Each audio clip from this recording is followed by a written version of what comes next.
For decades, Adidas ruled football. From the 1970s to the 1990s, its three stripes were everywhere. From David Beckham to Zidane, from the World Cup to the Champions League, every great moment in football carried the mark of Adidas. But in the late 1990s, everything began to change. A bold American company that had already conquered basketball and running decided to set its sights on the football market. The name of that company was Nike, and it didn't rely on tradition. It relied on innovation, attitude, and ambition. Innovation in football peaked with Nike's entry into the football market. Instead of tradition, its campaigns were all about rebellion with fast cuts, street scenes, and raw confidence. Nike sold not just boots, shirts, and hoodies, it sold belief. Take the good versus evil advert, the cage tournament, or the Brazil airport dribble. These commercials became pop culture moments. By the early 2000s, Nike had done the unthinkable. Their swoosh was everywhere. Every pitch, every billboard, every child's dream pair of boots. Superstars like Ronaldo, Ronaldinho, Thierry Henry, and a young Lionel Messi all wore it. With them, Nike became the biggest sportswear brand in football, doing what Adidas and other brands were failing to do at the time. But like every dynasty, dominance has an expiry date. By the 2010s, cracks began to show in Nike's strategy. It wasn't one mistake, but a pattern of strategic missteps that slowly drained the energy that once made the swoosh untouchable. The first big change was the shift to a direct-to-consumer model. Nike began pulling out of thousands of retail partners, independent shops, department stores, and local chains, in favor of selling directly through its own website and flagship stores. This sounded like the smartest move a company like Nike could make. Nike would have full control over pricing, presentation, and customer data, but in practice, the move cut Nike off from ordinary fans. The brand became harder to find, especially in emerging football markets. Worse still, Nike began to lose its spark. The brand that once defined innovation started leaning too heavily on nostalgia. New technologies and performance revolutions faded. Instead, Nike mass-produced its classics: Dunks, Air Jordans, and Air Force Ones. What was once rare became routine. In running, upstart brands like Hoka and On Running built cult followings with fresh ideas. Meanwhile, Nike's identity blurred between performance and lifestyle. In football, its focus drifted toward North America and casual wear. Nike left its European roots neglected, even though the swoosh was still left on the big names. Paris Saint-Germain, Barcelona, Liverpool, but the cultural connection was thinning, and Adidas was quietly rebuilding. After years of misfires and an identity crisis, the company realized it had lost the conversation.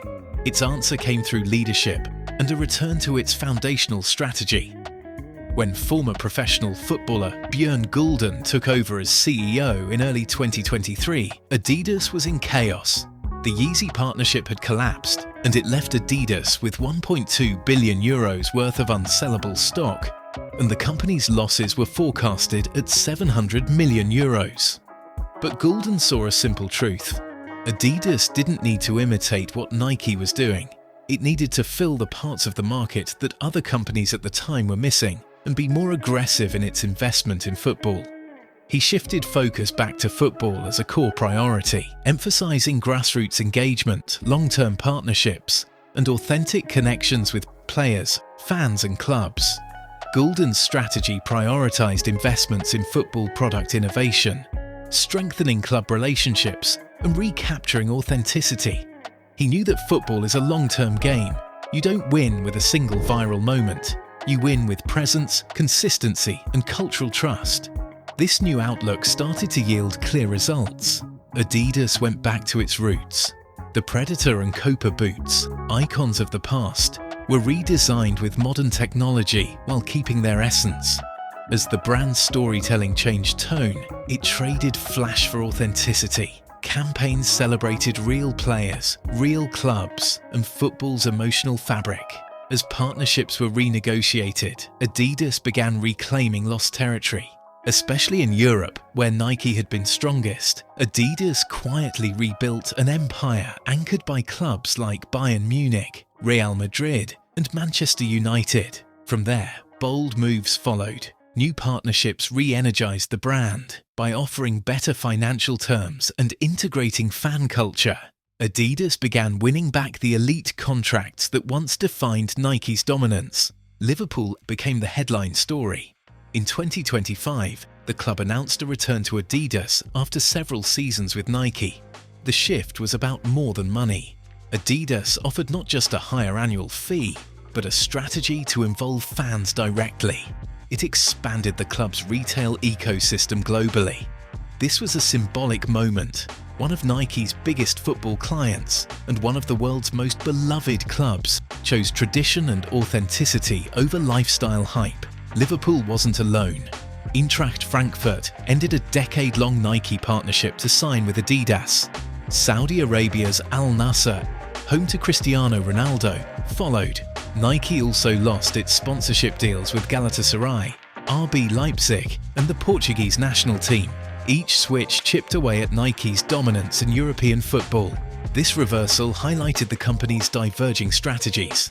Nike continued to chase short-term trends, experimenting with lifestyle-heavy football shirts and heritage remixes, such as Total 90 throwbacks and upside-down swooshes.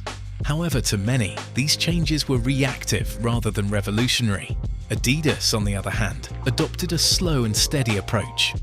It built long-term relationships with federations and academies, invested in local supply chains, and positioned itself as football's cultural custodian. Right now, the numbers tell the full story. Adidas has partnered with 11 of Europe's richest clubs, more than double Nike's 5. Its football merchandise sales broke records. In Asia and Latin America, its presence is outpacing Nike for the first time in decades. The stock market is noticing it too. In early 2025, Adidas's share price surged over 50%, while Nike's remained flat. It's clear that what fans have already sensed is true. The balance of power in football has shifted, and things currently don't look good for Nike. With the 2026 World Cup fast approaching, things will likely get worse for Nike before they get better. Adidas's resurgence was driven by a shift in philosophy, focusing on football not just as a business, but as a culture that benefits from a long-term outlook.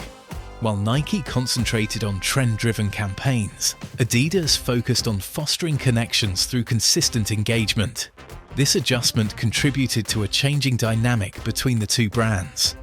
For the first time in 2 decades, Adidas is seen by many as a renewed leader in football. The 3 stripes, once considered old-fashioned by some, now resonate as a classic symbol, while Nike's swoosh, historically regarded as influential, now faces new challenges. Despite this momentum, Nike remains a major presence and has the potential to innovate further. Ultimately, this narrative reflects more than just a rivalry between 2 brands.